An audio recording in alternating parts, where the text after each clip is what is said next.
It was back last October, I believe it was. We was going to hold a tent service off at this college town. And we got there about dinner time on Saturday.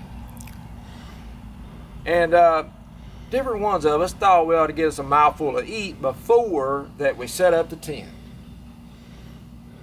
And so we jumped down off the truck and followed this little bunch of people into this little bitty patch of woods there.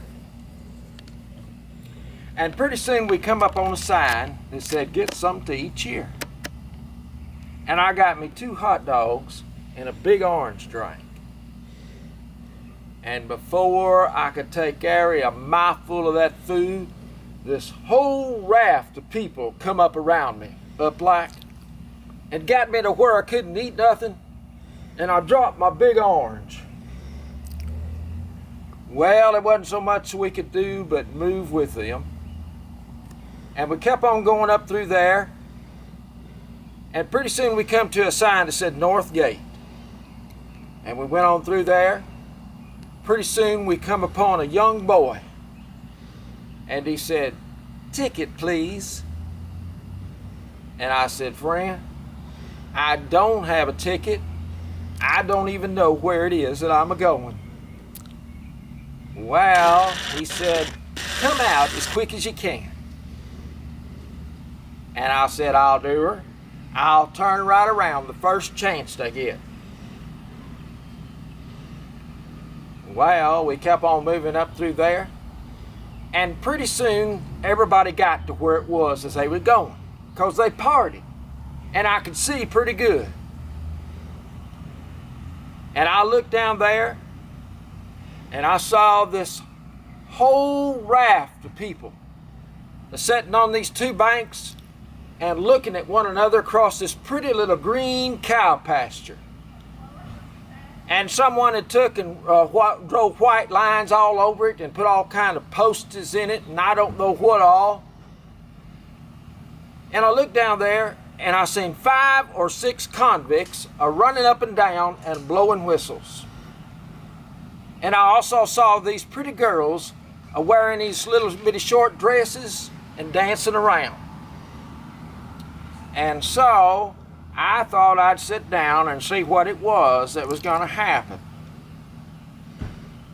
And about that time I looked down there, and 30 or 40 men come running out of one end of a great big outhouse down there. And everybody on this side got up and hollered. And I looked again, and 30 or 40 men come running out of the other end of that house, and that bank full, they got up and hollered. Well, I turned to this fella beside me, and I said, "Friend, what is it that they're hollering for?" Well, he whopped me on the back and said, "Body, have a drink." And I said, "Well, I believe I will have another big orange." And I got up and got it, and came back and sat back down, because I wanted to see what it was that was going to happen. And about that time I looked down there, and those men had gotten into 2 little bunches down there real close together. And they voted. They voted and elected 1 man apiece to come out in the middle of that cow pasture, and they shook hands like they hadn't seen one another in a long time. And about that time a convict come out there, he pulled out a quarter, flipped it, and they commenced to odd man right there. Well, pretty soon I seen what it was they were odd manning for. It was that both bunches full wanted this funny looking little pumpkin to play with. And I know, friends, that they couldn't eat it because they kicked it the whole evening and it never busted. Well, as it turns out, one bunch got that pumpkin to play with, and it made the other bunch just as mad as they could be. And friends, I saw that afternoon the awfulest fight that I'd ever seen in my life. They would run at one another and kick one another and stomp on one another and throw one another down.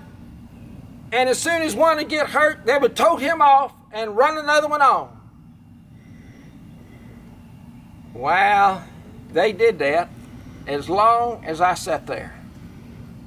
But pretty soon, this boy that had said, "Ticket, please," he come up to me and he said, "Friend, it is that you're going to have to leave because you don't have a ticket."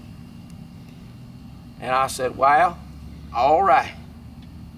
And I got up and left.